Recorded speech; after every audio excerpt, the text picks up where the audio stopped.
So we'll now move on to tonight's lecture given by my dear friend and former colleague, Mark Roberts. Mark is known to all of you, but I will just remind you that he was for 40 years, worked for the Business Institute of Florence until he retired 2 years ago. A long time as librarian, and latterly he ran the cultural program and was the doyen of the Wednesday lecture series, to which he still contributes in his inimitable style. So over to Mark to tell us everything you found out about Charles Dickens in Florence. Thank you.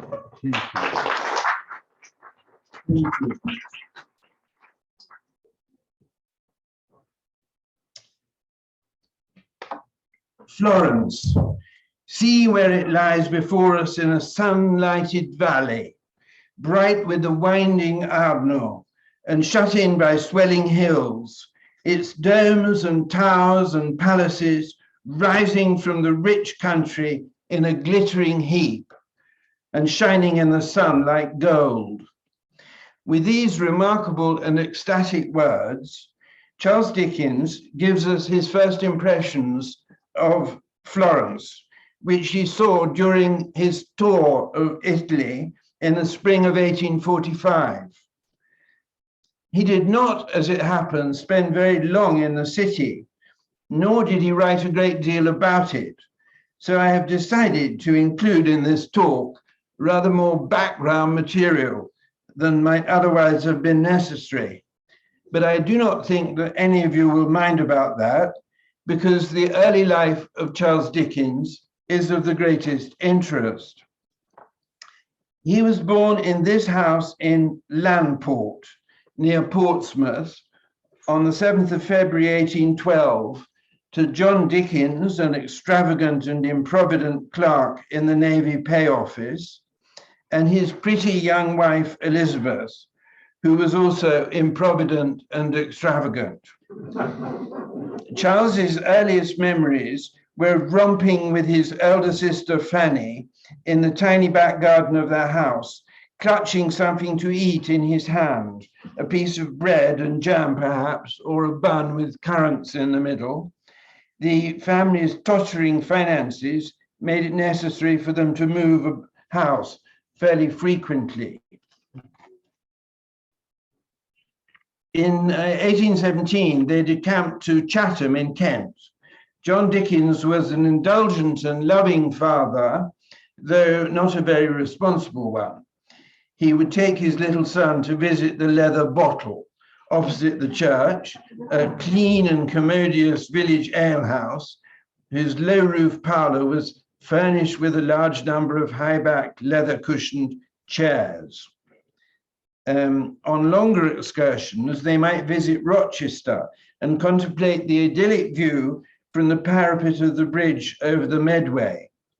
On either side, the banks of the Medway, covered with cornfields and pastures, with here and there a windmill or a distant church, stretched away as far as the eye could see, presenting a rich and varied landscape, rendered more beautiful by the changing shadows which passed swiftly across it, as the thin and half-formed clouds skimmed away in the light of the morning sun.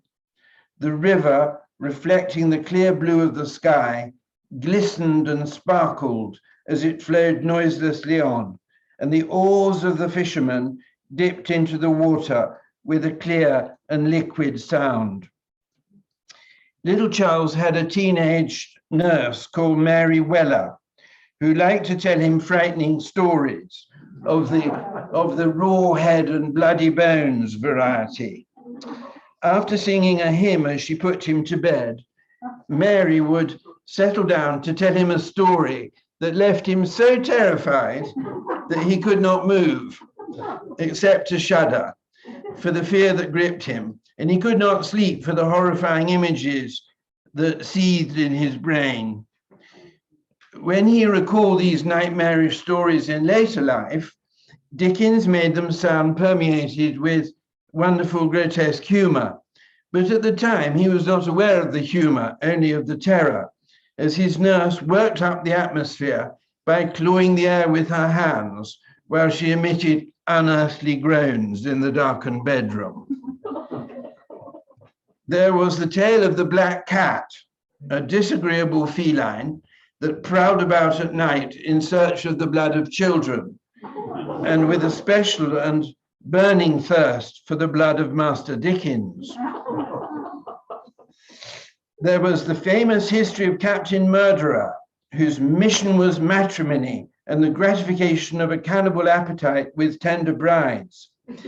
In this picture, the captain is about to behead his young wife prior to baking her in a pie and eating her. Night after night, the nurse told this grisly tale, or something equally gruesome, to the imaginative and impressionable child, who, as he later said, lay in his bed rigid with terror. All his life, Dickens was fascinated, he would be fascinated by the sinister and the grotesque, and his morbid curiosity would draw him almost against his will, dragged by invisible forces, as he put it, to explore the slums of London by night, or to investigate the morgues of Paris. In Paris, one Christmas day, he went to the morgue to view the corpses, including that of an old man, from the corner of whose mouth water ran, giving him a sly look. This is not exactly what one usually associates with the phrase Dickensian Christmas. This picture is from the 1840s. Dickens liked corpses, and he also liked public executions, though he disapproved of other people attending them. Another early influence on Dickens was that of the theatre and the pantomime. He was often taken by a family friend to the Theatre Royal in Rochester, where he acquired his lifelong love of limelight and grease paint. On the left is his favorite clown, Grimaldi. Charles became an accomplished child actor and learned to sing comic songs, accompanied by his sister Fanny. His favorite song was The Cat's Meat Man. John Dickens was very proud of his clever little son's accomplishments and would take him to the Red Lion Inn or the Mitre and Clarence, a hotel in Chatham High Street.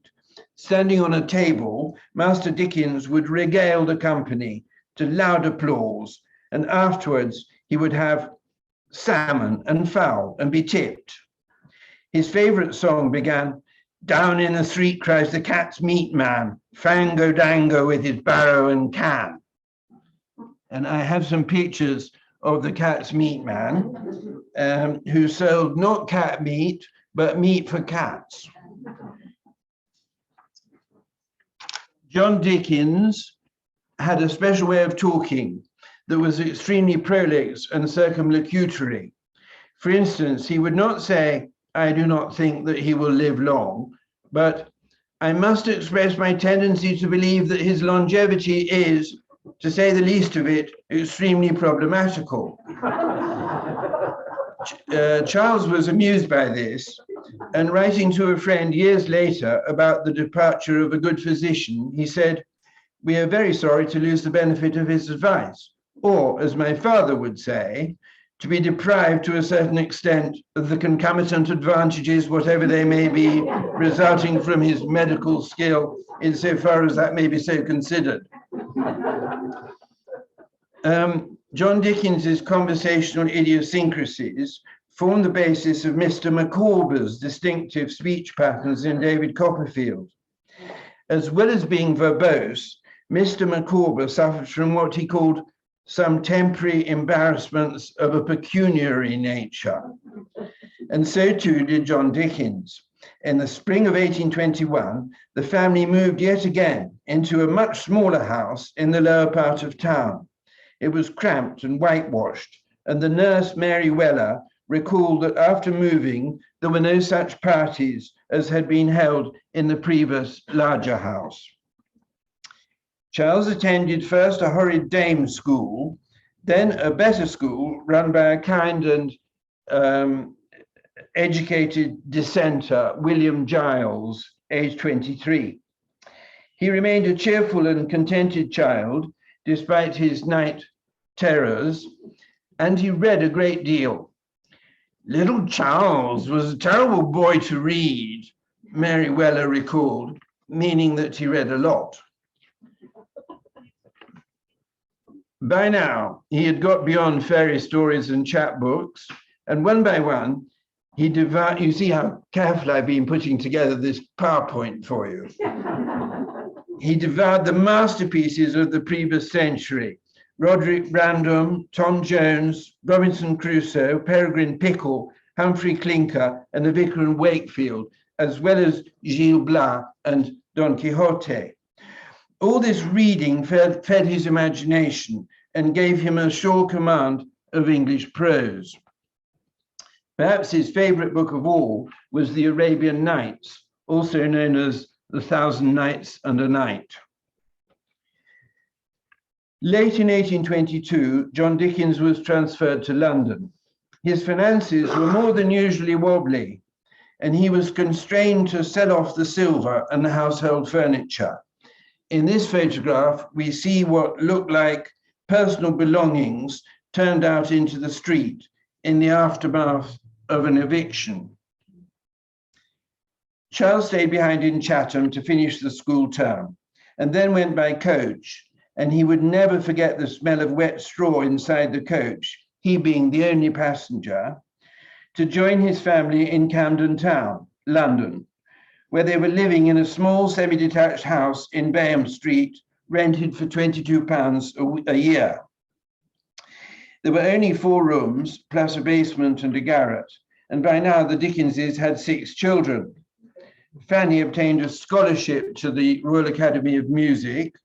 On his own, Charles explored and got to know the streets of London.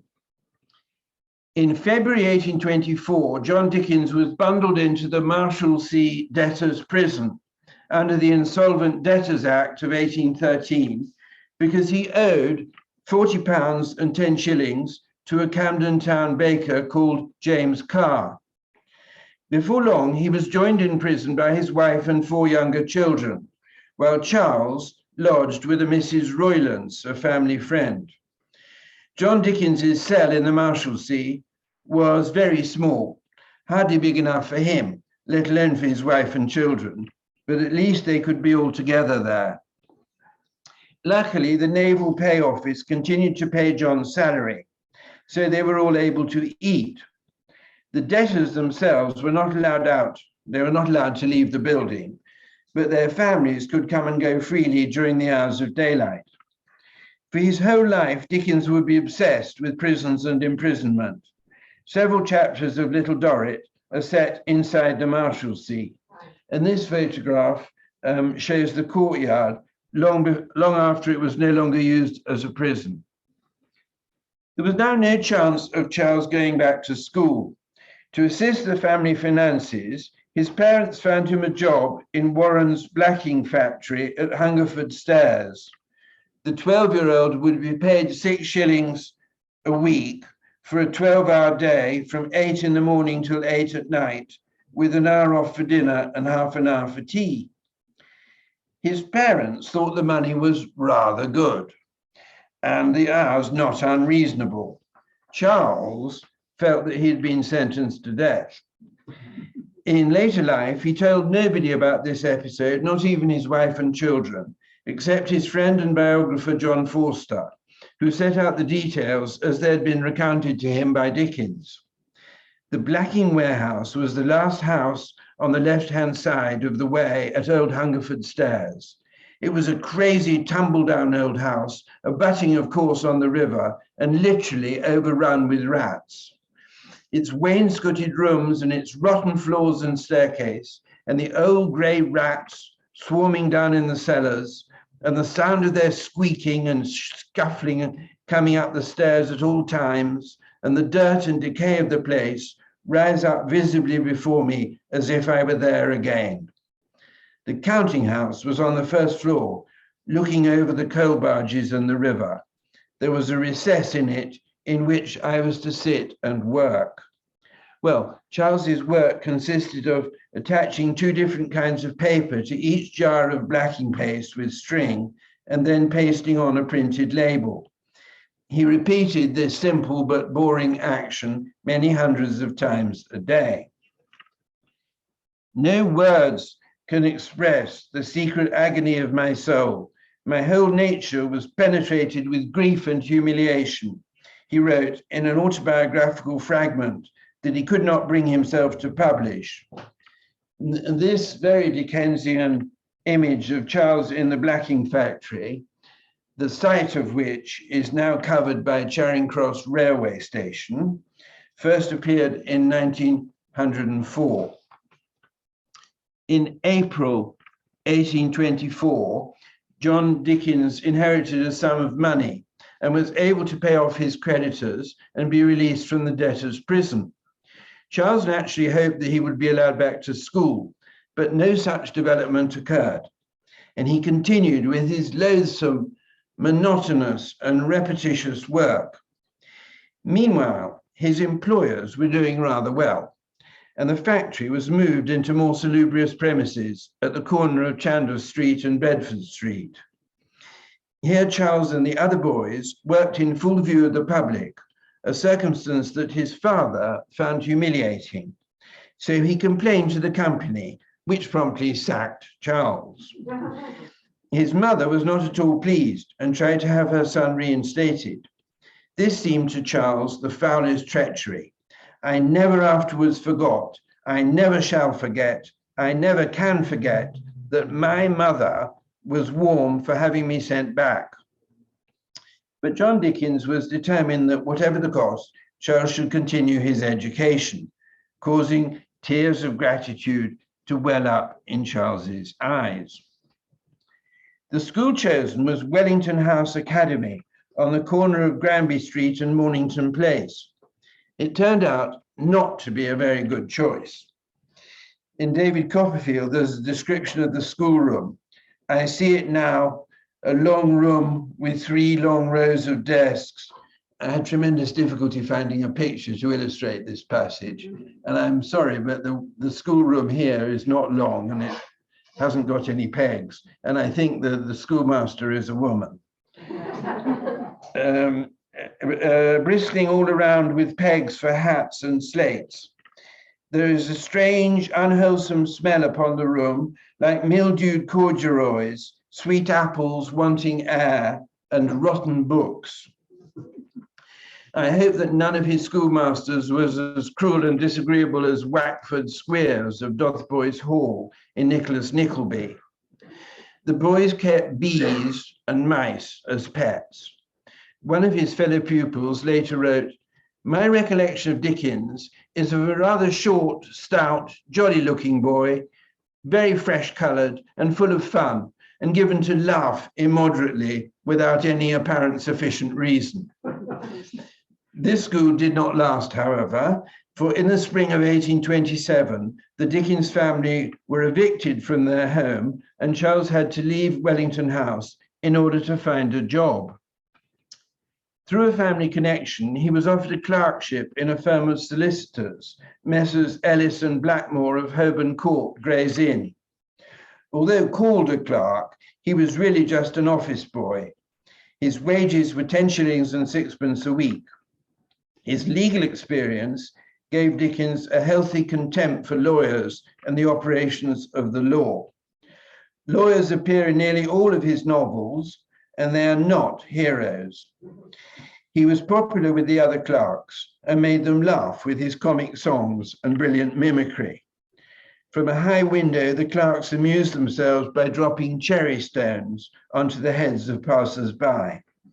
And those who came up to complain were met by Charles acting injured innocence most convincingly and went away baffled. In November 1828, he left to work for another solicitor, Charles Malloy, in Chancery Lane. At this time, he went often to the theatre, and he applied for a reader's ticket at the British Museum, where he studied.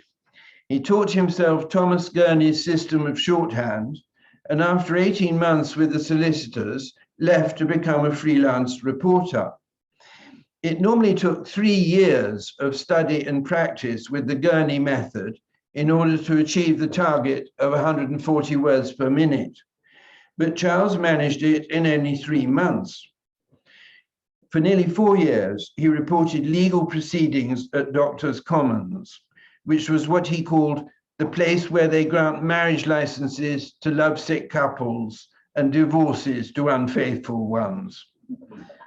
On the left is the old Doctors' Commons building, and on the right, the opening page of the Bible in the Gurney shorthand. In 1830, Charles met silly, flirtatious Maria Beadnell, his first true love. But her parents disapproved of him and packed her off to school in Paris.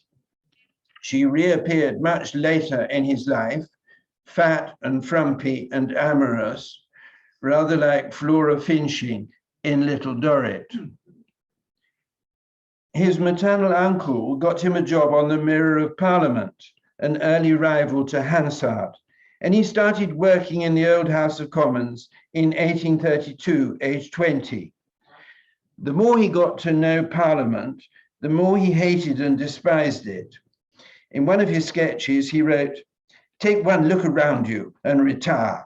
The body of the house and the side galleries are full of members, all talking, laughing, lounging, coughing, owing, questioning, or groaning, presenting a conglomeration of noise and confusion to be met with in no other place in existence, not even excepting Smithfield on a market day, or a cockpit in its glory." Plus ça change. When the House of Commons was first televised in 1989, people could see for themselves exactly the same boisterous and babyish behavior among the MPs. For reporting parliamentary debates, which he did with almost incredible speed and accuracy, Dickens was paid 5 guineas a week, whether Parliament was sitting or not. So on the strength of this, he rented some bachelor's chambers in Furnival's Inn, a handsome residential complex built in 1818 on the site of one of the old inns of Chancery. In 1833, Dickens submitted his first story to a London periodical, the Monthly Magazine. It was called A Dinner at Poplar Walk, and it earned him nothing at all. In the mid-1830s, he began frequenting the house of George Hogarth, the Scottish editor of the Evening Chronicle. The attraction there was Hogarth's pretty daughters, and very soon Dickens fell in love with the eldest of them, Catherine, who returned his love. She was 20, good-looking and plump, with glossy black hair, sleepy-lidded blue eyes, and a small red mouth. Her complexion was clear and healthy, her breasts large and heavy, her movements slow and languorous. She would sometimes burst into sudden laughter, just as Dickens himself did. Catherine had younger sisters called Mary and Georgina, both of whom greatly interested Dickens. And this drawing by Daniel Maclise shows Charles with Catherine and Mary. His work on the liberal Benthamite Morning Chronicle helped to consolidate his political outlook, which was increasingly radical, for he had a burning sense of social justice and a deep contempt for the rich and powerful. He said, for example, that the kind of people you see at city dinners are sleek, slobbering, snorting cattle. In February 1836, Dickens's parliamentary and other sketches were published in book form as Sketches by Boz. This was a nickname he had awarded himself, often prefacing it with the inimitable. The book sold well and was extremely well reviewed, and it aroused much curiosity as to the identity of the author. When this became known, a little poem appeared in the magazine Bentley's Miscellany. Who the Dickens Boz could be puzzled many a learned elf, till time unveiled the mystery and Boz appeared as Dickens' self. That month, he moved into a more spacious and sunnier chambers in Furnival's Inn. The date of his marriage to Catherine Hogarth was fixed for the 2nd of April, 1836, and it took place in St. Luke's Church, Chelsea. Everyone enjoyed the small wedding, we are told. not the least so Dickens and his girlish young wife. She was a bright, pleasant bride, dressed in the simplest and neatest manner.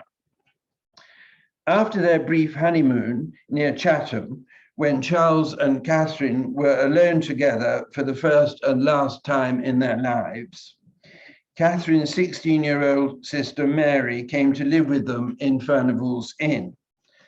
So perfect a creature, he thought, never breathed. Catherine seems not to have been in the least jealous.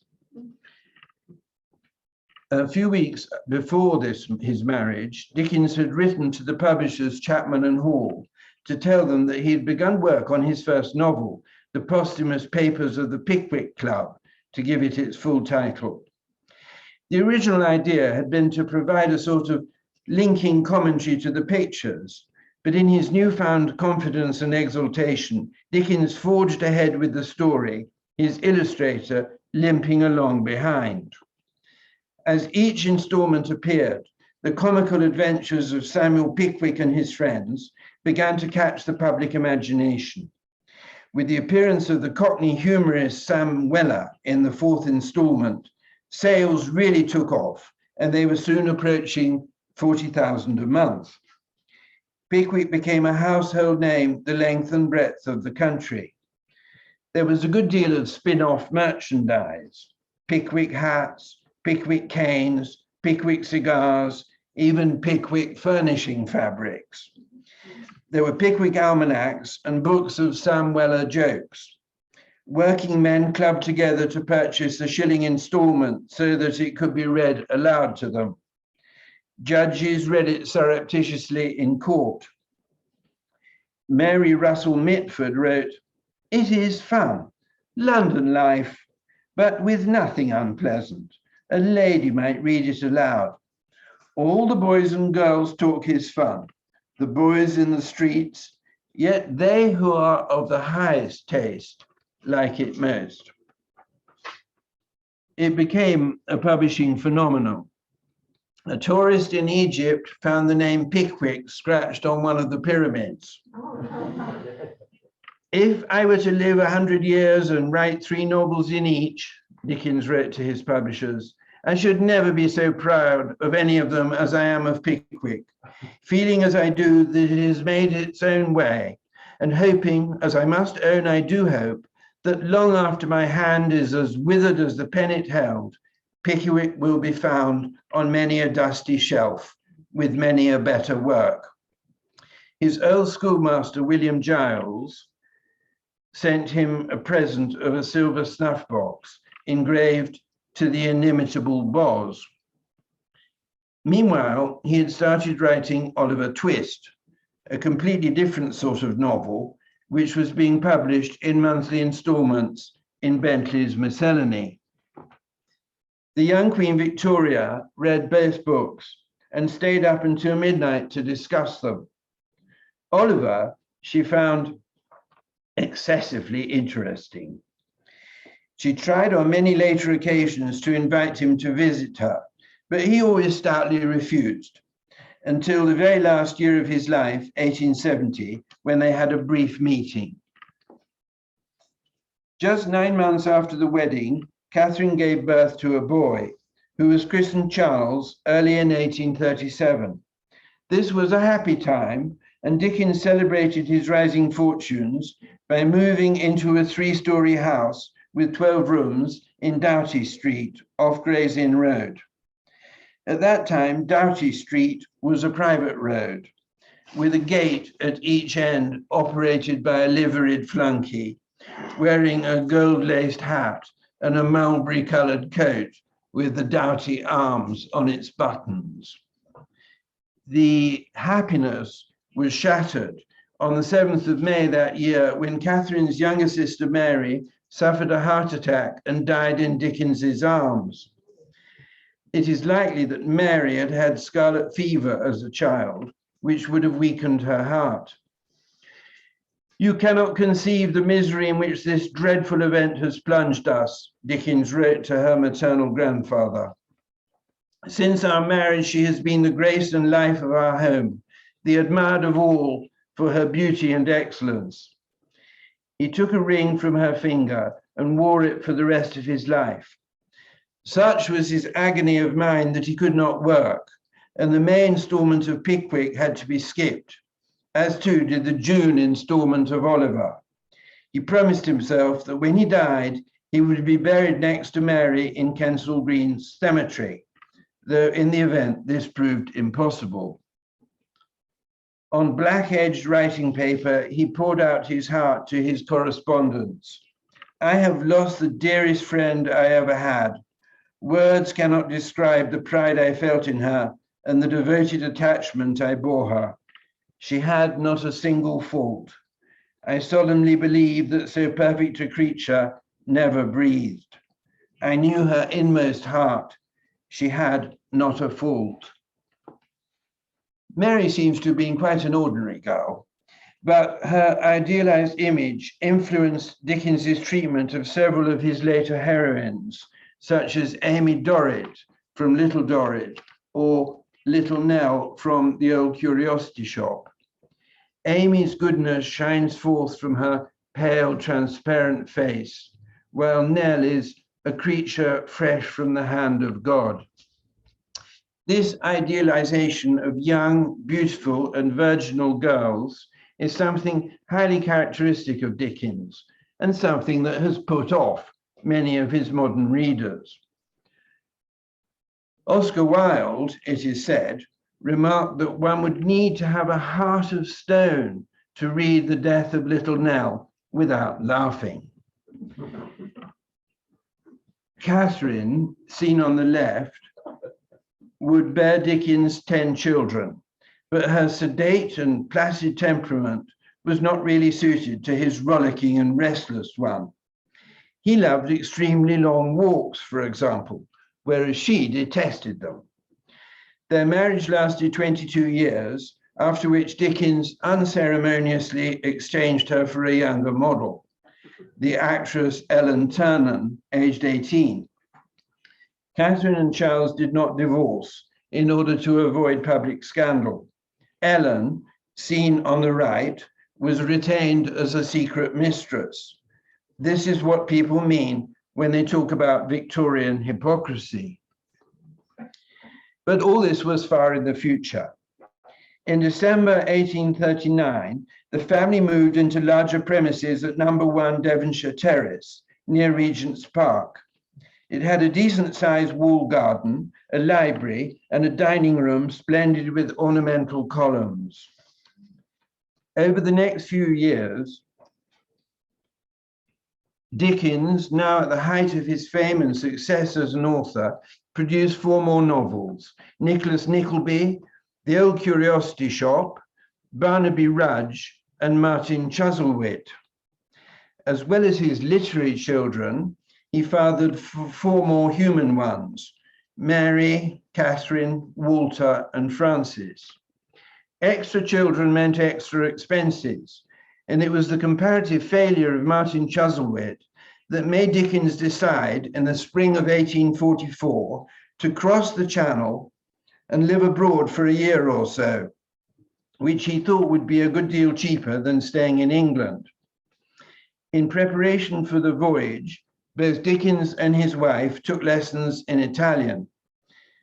He already spoke moderately good French. He purchased an old and shabby coach for £45, about the size of your library, as he told his friend John Forster. This is a detail from the portrait by Daniel Maclise.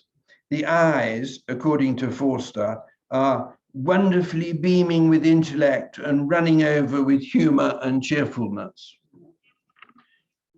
The traveling party consisted of the inimitable Boz, as he unselfconsciously called himself, Mrs. Dickens, Miss Hogarth, i.e. Georgina, Catherine's and Mary's younger sister, the 5 Dickens children, a cook, 2 nurses, and the guide Louis Roche, whom Dickens called his brave courier. There was also a small white dog named Timber. The caravan, or menagerie as he sometimes called it, crossed France, sailed from Marseille, and rumbled into Genoa on the 16th of July, 1844. The house that had been booked for them turned out to be most unsuitable and full of fleas. So in September, they moved into the Palazzo delle Peschiere, a fairly splendid villa that was built in 1560 for the nobleman Tobia Pallavicino and is still owned by the Pallavicino family. Before moving in, he had a water closet installed. With its 50-foot ceilings, it was by far the grandest house that Dickens had ever lived in. In November 1844, he nipped back to London alone in order to read his recently written story, The Chimes, to a circle of his friends.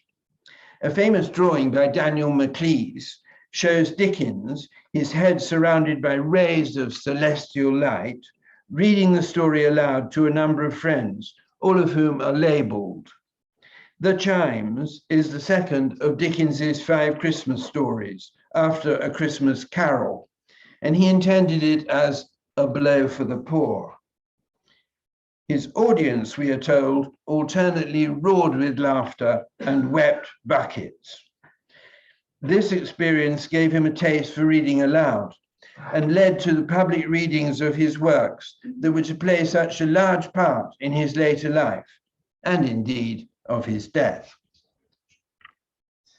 He was back at the Peschiere in Genoa before Christmas, and the family made a series of excursions to Parma, Modena, Bologna, Ferrara, Venice, Verona, Mantua, and Milan. From January to April 1845, they toured southern Italy, partly by rail, leaving the children and timber behind. Their route took them to Carrara, Pisa, Leghorn, Siena, Rome, and Naples. To his philanthropist friend Angela Burdett Coutts, Dickens wrote on the 18th of March, 1845, "In the mass, I like the common people of Italy very much, the Neapolitans least of all, the Romans next, for they are fierce and brutal. Florence I have not yet seen, intending to take it next week on my way back to Genoa. But of all places I have seen, I like Venice, Genoa, and Verona most. The Bay of Genoa has charms in my eyes, which the Bay of Naples wants. The city of Genoa is very picturesque and beautiful, and the house we live in is really like a palace in a fairy tale." And incidentally, the phrase fairy tale was invented by Dickens, as to were the words flummoxed, butterfingers, rampage, boredom, tousled, footlights, confusingly, dustbin, and messiness. After Naples, they visited Mount Vesuvius, Paestum, Monte Cassino, and Perugia. On the road from Perugia, they had a slight setback, which Dickens described in his travelogue, Pictures from Italy, published in 1846. "Suddenly, there is a ringing sound among our horses. The driver stops them, sinking in his saddle, and casting up his eyes to heaven, he delivers this apostrophe: 'Oh, Jove omnipotent, here is a horse has lost his shoe.' Notwithstanding the tremendous nature of this accident and the utterly forlorn look and gesture, impossible in anyone but an Italian vetturino, with which it is announced, it is not long in being repaired by a mortal farrier, by whose assistance we reach Castiglione the same night and Arezzo next day. But how much beauty of another kind is here when, on a fair, clear morning, we look from the summit of a hill on Florence. See where it lies before us in a sunlighted valley, bright with the winding Arno, and shut in by swelling hills, its domes and towers and palaces rising from the rich country in a glittering heap, shining in the sun like gold." This is the passage with which I began, and it seems to me a most wonderful evocation of the city's initial impact. It appears to owe something to Shakespeare's Sonnet 33. Dickens continues, magnificently stern and somber are the streets of beautiful Florence, and the strong old piles of building make such heaps of shadow on the ground and in the river that there is another and a different city of rich forms and fancies always lying at our feet. This is a fanciful notion of the city reflected in water, possibly more suited to Venice than to Florence. Prodigious palaces constructed for defense, with small distrustful windows heavily barred, and walls of great thickness formed of huge masses of rough stone, frown in their old sulky state on every street. Distrustful windows is an example of the hyperlage or transferred epithet, for it is not the windows that are distrustful, but the Florentines who have had them made.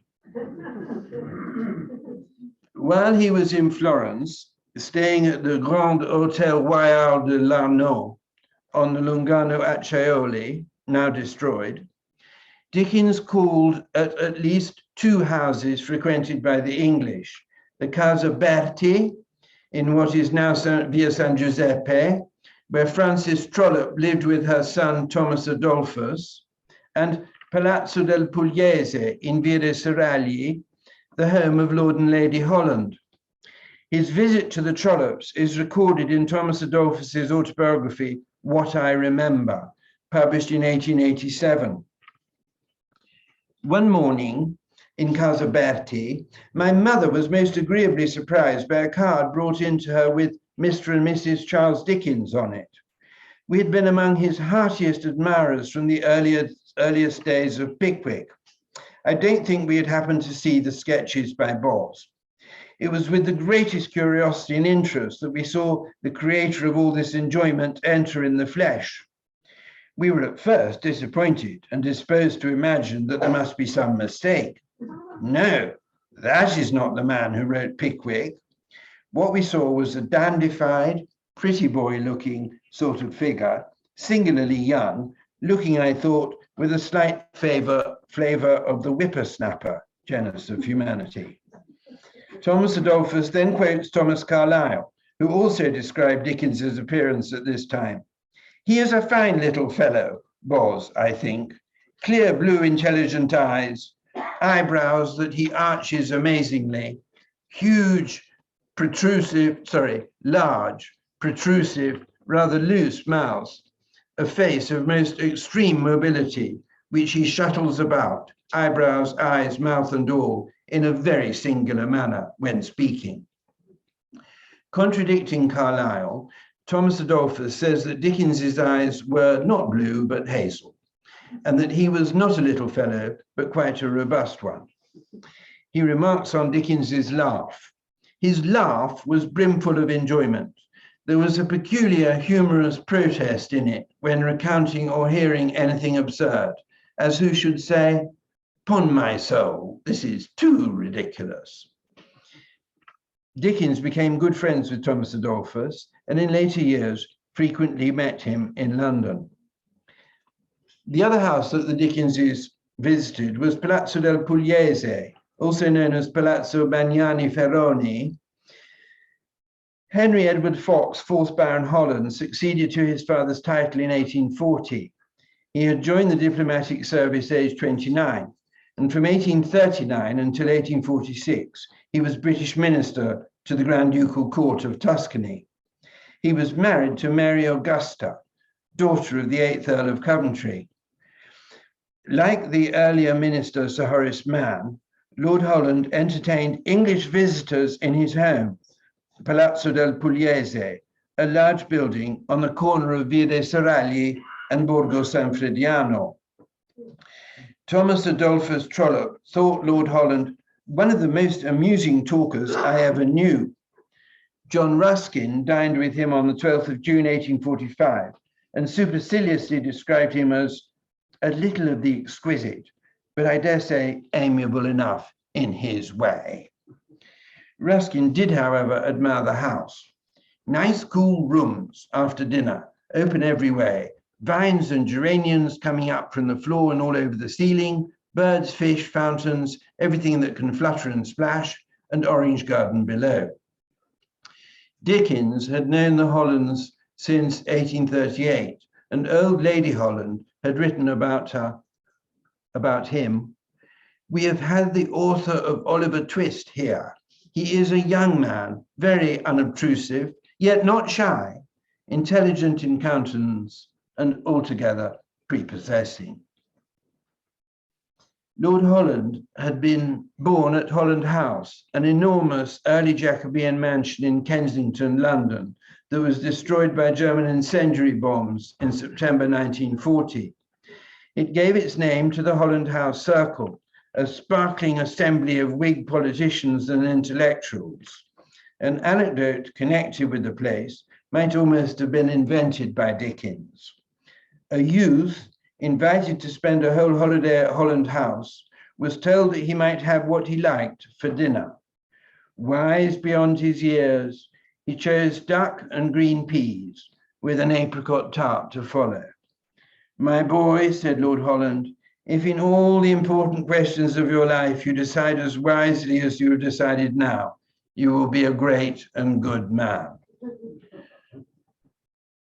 We are told that during Dickens's stay in Florence, he was frequently entertained by Lord and Lady Holland in the Palazzo del Pugliese. Though, as a matter of fact, his name does not appear in their dinner book, which is now in the British Library. It seems to me likely that he only went once, though we gather from John Forster that he spent a very pleasant and very merry day there. At their receptions and banquets, they were accustomed to entertain not only the English community and English visitors to Florence, but also the leading Florentines and visiting Italians. So it is likely that Dickens met both nationalities at the Hollands' hospitable table. While Dickens was in Florence, he drove up to Fiesole to see the villa formerly occupied by his friend Walter Savage Landor. Some 37 years older than Dickens, Landor admired his young friend and enjoyed his company. He wrote a little couplet about him. You ask me what I see in Dickens, a gamecock among bantam chickens. 10 years previously, Landor had quarreled with his wife Julia and had left Italy for England. Dickens was curious and was wondering which was the villa in which the Landor family lived, when a little peasant girl came up and began to point out the localities. Ecco, la Villa Landora was one of the first half dozen sentences she spoke. My heart swelled, as Landor's would have done, when I looked down upon it, nestling among its olive trees and vines. I plucked a leaf of ivy from the convent garden as I looked, and here it is, for Landor, with my love. This is from a letter to John Forster, who wrote biographies of both Landor and Dickens. When Forster was rummaging among Landor's papers some 20 years later, he came across the very ivy leaf that Dickens had sent, withered but still intact. While Dickens was in the vicinity of Landor's villa, a slightly embarrassing incident occurred that he related to Landor on his return to England. The coachman suddenly stopped his horses in a narrow lane and presented Dickens to La Signora Landora, having wrongly inferred that he was about to call at the villa. I pulled off my hat, apologized for the coachman's mistake, and drove on. The lady was walking with a rapid and firm step, had bright eyes, a fine fresh color, and looked animated and agreeable. When Dickens told Landor about this chance meeting with his estranged wife, Landor checked off each clause of the description with a stately nod of more than ready assent, and replied with all his tremendous energy concentrated into the sentence, and the Lord forbid that I should do otherwise than declare that she always was agreeable to everyone but me. From Florence, evidently from the Oltrarno, Dickens wrote to John Forster, "There are some palaces here, oh heaven, how fine! I wish you could see the tower of the Palazzo Vecchio as it lies before me on the opposite bank of the Arno. But I will tell you more about it and about all Florence from my shady armchair up among the Peschiere oranges." Now, rather annoyingly, he seems to have forgotten all about this promise, and we hear no more of Florence in Dickens's correspondence. There are, however, some more descriptions in pictures of it from Italy. In the midst of the city, in the Piazza of the Grand Duke, adorned with beautiful statues and the Fountain of Neptune, rises the Palazzo Vecchio, with its enormous overhanging battlements and the great tower that watches over the whole town. In its courtyard, worthy of the castle of Otranto, in its ponderous gloom, is a massive staircase that the heaviest wagon and the stoutest team of horses might be driven up.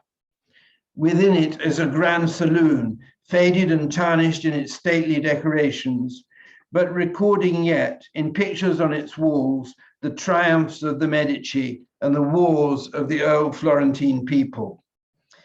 This is Dickens in his travelogue mode, evoking the gloomy courtyard of Palazzo Vecchio with a reference to Horace Walpole's Gothic novel, The Castle of Otranto, and imagining a wagon and horses being driven up the staircase. But immediately a darker and more sinister Dickens emerges as his attention is attracted to the nearby prison. The prison is hard by, in an adjacent courtyard of the building, a foul and dismal place where some men are shut up close in small cells like ovens, where others look through bars and beg, where some are playing draughts and some are talking to their friends who smoke the while to purify the air, and some are buying wine and fruit of women vendors, and all are squalid, dirty, and vile to look at. "They are merry enough, signore," says the jailer. "They are all blood-stained here," he adds, indicating with his hand 3/4 of the whole building. And as in E.M. Forster's novel Room with a View, in Piazza della Signoria, there is a sudden eruption of violence and bloodshed. Before the hour is out, an old man, 80 years of age, quarreling over a bargain with a young girl of 17, stabs her dead in the marketplace full of bright flowers and is brought in prisoner to swell the number. Dickens's awareness of the pointlessness of the young woman's death is brought out by his mention of the bright flowers. Dickens was fascinated by the confraternity of the Misericordia, whose members disguised themselves in enveloping black garments with pointy hoods, allowing only the eyes to show. He was especially impressed that the Grand Duke Leopoldo II was a member and would walk among his subjects in disguise, like Harun al-Rashid in the streets of Baghdad. Those who are on duty for the time are all called together on a moment's notice by the tolling of the great bell of the tower, and it is said that the Grand Duke has been seen at this sound to rise from his seat at table and quietly withdraw to obey the summons. He gives a description of the Piazza del Duomo with the so-called Sasso di Dante in a little square to the southeast of the cathedral, which is still to this day a minor tourist attraction. In this other large piazza are grouped together the cathedral with its great dome, the beautiful Italian Gothic tower, the campanile, and the baptistry with its wrought bronze doors. And here, in a small untrodden square in the pavement, is the stone of Dante, where, so runs the story, he was used to bring his stool and sit in contemplation. I wonder, was he ever in his bitter exile withheld from cursing the very stones in the streets of Florence the Ungrateful by any kind remembrance of this old musing place and its association with gentle thoughts of little Beatrice? This is the sort of thing that interests him. He does not refer to a single painting in his descriptions of Florence. Dickens visited La Specola in Via Romana, where the Natural History Museum had been set up in 1775 by order of the Grand Duke Pietro Leopoldo. Like many other people before and since, he was fascinated by the wax anatomical models made over many years by the Opificio di Ceroplastica for teaching purposes. Many people find these realistic wax models repulsive and disturbing. The painter Elisabeth Vigée-Lebrun, for instance, saw them in 1792 and felt queasy for several days thereafter. Lady Blessington thought them indecent. Dickens's interest seems to be not so much scientific as religious. He regarded them above all as a majestic and tragic memento mori. Few admonitions of our frail mortality, he wrote, can be more solemn and more sad, or strike so home upon the heart, as the counterfeits of youth and beauty that are lying there upon their beds in their last sleep. Florence at this time was, of course, still a walled city, and Dickens well describes the effect of returning after an expedition into the surrounding countryside. Beyond the walls, the whole sweet valley of the Arno, innumerable spots of interest, all glowing in a landscape of surpassing beauty, steeped in the richest light, are spread before us. Returning from so much brightness, how solemn and how grand the streets again, with their great dark mournful palaces and many legends. These extracts are from Pictures from Italy, published in 1846 by Bradbury and Evans, which was generally poorly reviewed when it came out, but which made Dickens a modest profit and is still in print after 175 years. And this is how Dickens takes his leave of the city. Let us look back on Florence while we may, and when its shining dome is seen no more, go traveling through cheerful Tuscany with a bright remembrance of it, for Italy will be the fairer for the recollection. At the end of his life, still in his late 50s, but worn to a frazzling by his punishing schedule of exhausting public readings, and especially by his frightening reenactment of the murder of Nancy by Bill Sikes from Oliver Twist, and comforted by his young mistress, Ellen Turnham, Dickens said that his memories of Florence remain vivid in his mind like those of no other city. Thank you.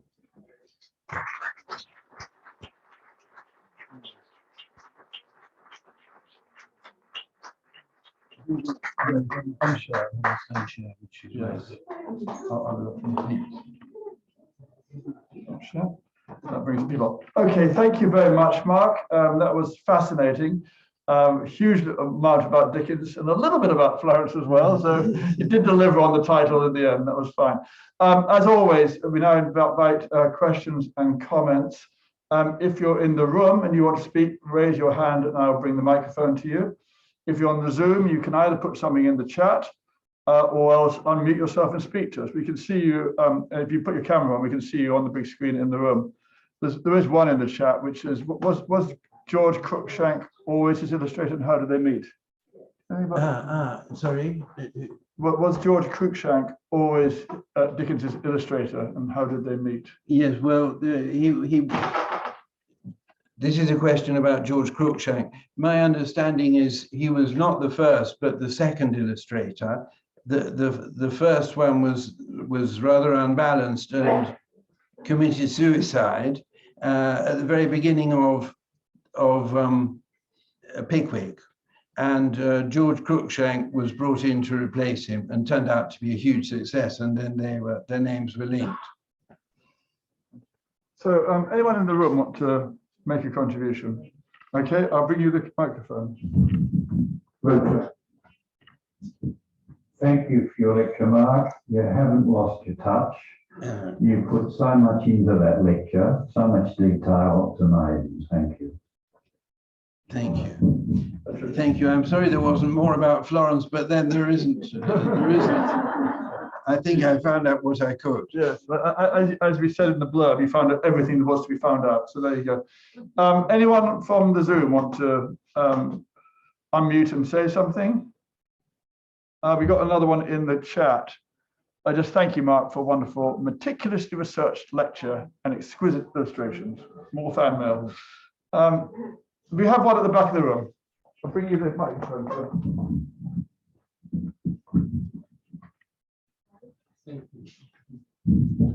Since Charles Dickens had such concerns about poverty, poor, and prisoners, why did he support sending people to Australia to live out whatever for punishment? Well, I don't know whether he supported it. He certainly described it. I'm sorry, I missed the first part of your question. It was because he was so concerned about poor people in prisons. Why did he appear to support transportation? Yes. I don't think he did support transportation. Robert Hughes, The Distant Shore. Yes. The Distant Shore. That's a history of transportation, right, by an Australian historian. And he alleges that Dickens was in support. Well, I don't think we can go further because we don't know. Yeah, well, I don't know. I'm sorry. On the Zoom, Maria Rosa wants to pose a question. So Maria Rosa, will you unmute yourself and speak to us or hear you? Unmute. You're still on mute. Can you unmute yourself? Do you know how to do that? No.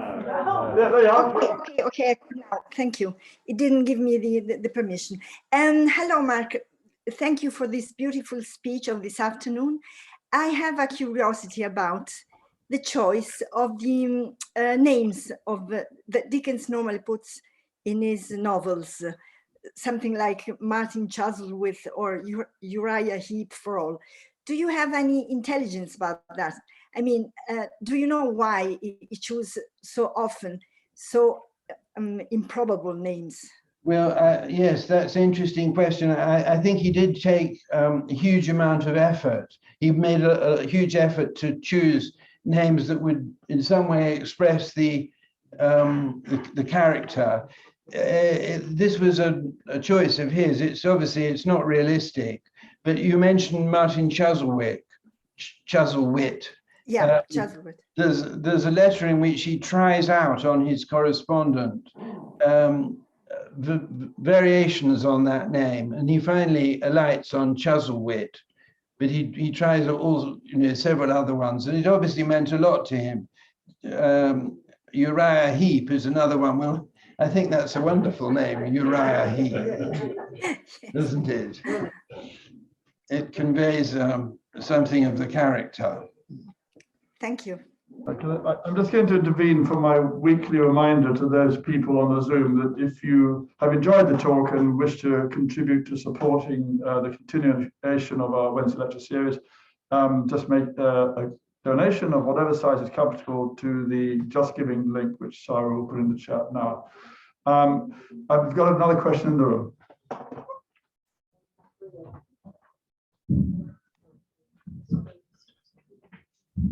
Hi, this is for Mark. This is a tiny bit of a follow-on on that other question. As you've read, Dickens seems to have this incredible affection for the poor, concern, sympathy, empathy, etc., quite unique at the moment and that he was writing in.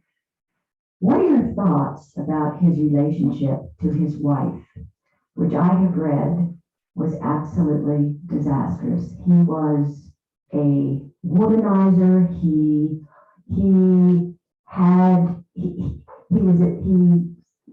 he was horrible to his wife. He was considered to be one of the 5 or 6 amazing guys who just totally trashed his wife. Yeah, no, And women in general. it's true. He was horrible to his wife, and it is a sad story because the marriage began so well, and he had these children. He seems to blame, and they ended up with 10 children. He seems to blame her for this. He keeps making remarks like, you know, she will go on having babies. And as I said, his mistress was hadn't been born when they were married. They'd been married 4 years when the mistress was born. So she was only 18 when she appeared. You did say he was a womanizer. I'm not sure that he was exactly a womanizer. He had one woman. Well, I guess what I'm saying is that he's considered to be one of the true, a great man of this period, who seems to have an open, an enlightenment about the poor around him. Yes, yeah. Where he came from. However, his view of women, specifically how he treated his wife, That's right. was degenerate and down-putting. Yeah, absolutely. And I think, no, I agree with you absolutely. And I think his treatment of women in his fiction is not very good either. I mean, he's if you compare the novels of Dickens to the novels of Balzac, Balzac was so much better at doing women, because Dickens, they had to be either caricatures like Mrs. Gamp and grotesque, or else they had to be on a pedestal like little Nell. Couple of questions in the chat. Did all the children survive to adult? Who are all those children? And do you have any other words that Dickens coined for us? Well, take the second question first. No, I don't, because that was my entire list of the ones that and I'm not sure that, I think it's probably too long, that list, because I later discovered that Butterfingers appears in a 17th century text. So maybe he reinvented it, but rediscovered it. And did all the children survive to adulthood? Yes, they did. Yes, most of them did, and they were a disappointment to him. He adored them when they were children, but as they got bigger, he found them more and more disappointing. He didn't manage to mold them in the ways that he wanted to. He was a typical patriarchal Victorian father. Yeah, Did he ever do anything to support his father and his original family after he became successful? He found his father a terrible embarrassment and a nuisance, because his father kept forging letters and writing promissory notes and bothering all Dickens's friends for loans. He set up his parents in a little cottage, long way from London. But they weren't, his father remained a bit of a liability. Any more on the Zoom want to join in? As I say, you just have to... It's Graham here. Graham, go. Graham? Mark, yes, I'm calling from Montreal. Yes. Thank you, a wonderful lecture as usual. We only expect the best from you. And I just wanted to say, you mentioned like an early death, but he actually came to Montreal, and he lectured here, and then he went on to New York, as you know, and lectured there. But in those days, you didn't get a jet plane and take off, and you're there and overnight. No, this was a long voyage. So is this, two things here. One is his early death. Is this all, he seemed to want to travel all the time. He wanted to get away from everybody. And is that right? Is that the way you thought about it too? Well, my understanding is his American voyage was done to make money. When I say American, I mean United States and Canada. Yeah, I guess correct. And he made quite a lot of money out of it. But one of his aims was to stand up for the rights of copyright holders, because he was aware that both in Canada and no, I'm not so sure about Canada, but it's definitely in the United States, many of his books were pirated. They were circulating in editions that paid him no royalties. And he thought that this would be something he should say, not only for his own sake, but also on behalf of other authors. But the Americans didn't take it like that. They thought he was greedy, and they thought he should be pleased they were reading his books at all, and he shouldn't care about the royalties. We have two more in the room, but I just want to say one from the chat, from Jennifer R. Is it possible his beloved sister-in-law kept the marriage together as an idealized perfect woman? This theme you're going through again. Well, yes, it is, and also the next sister down, Georgina, was a great presence in Dickens's life. She never married, but she stayed on as his housekeeper. So, I mean, he did very well out of the Hogarth family. Were any of his books translated into Italian, or it was like type? That I don't know. I think they were, yes, but somebody would know. Does anybody know here in the audience? If they were. Yeah, I would have thought so. Michael. Mark, thank you for a masterful exposition. It gave me a wonderful feeling for the man and his life. And just two quick questions. Did he have a favorite book that he considered the best of all his works? And if not, do you have a favorite book that if you had to go on a desert island and only could take one of his books, which one would you take? Well, I think his favorite was definitely Pickwick, because it got him started, and it was his first novel, but it was a tremendous success. As I said, it was a publishing phenomenon, and he had great affection for it. I think that was his favorite.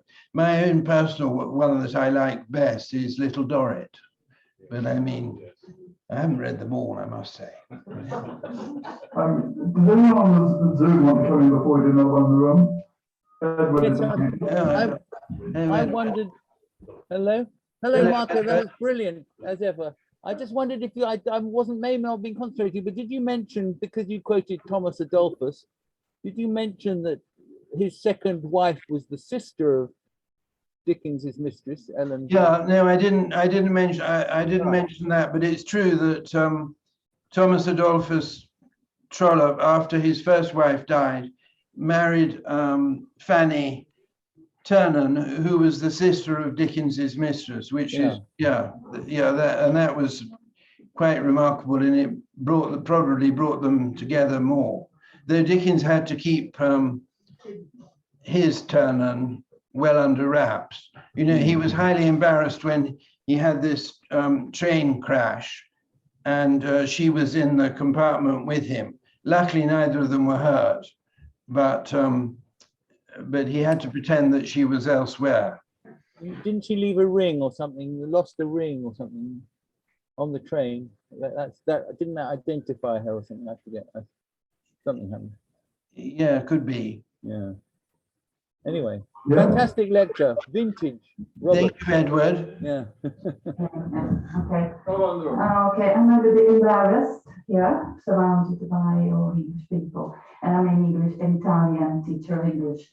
So I am quite curious to see whether we can get to this. You were all very much curious about his life and the way he coped with the women and the relationship he had with all his family. It was interesting the way you showed that to us, thanks to your, great work. I mean, matching photos, which we had never seen. I had never seen such wonderful photos, reading passages which went well together with photos. Thank you for that.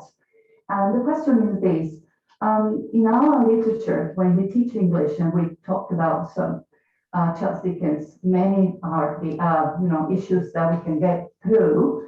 And the one that we generally want to underline to our students, Italian students, is that he did not take part in the political debate of his times. We know that the time was a very difficult one. We saw this through your own lecture, and the Victorian context was very difficult. Is that true? The question is whether it is true that he did much to contribute the reforms which then followed with his novels, whether yes or no. This is a question for you. Thank you. Yes, thank you. I think his novels definitely contributed to raising awareness. His novels, the novels of Elizabeth Gaskell, a bit later, the novels of George Gissing.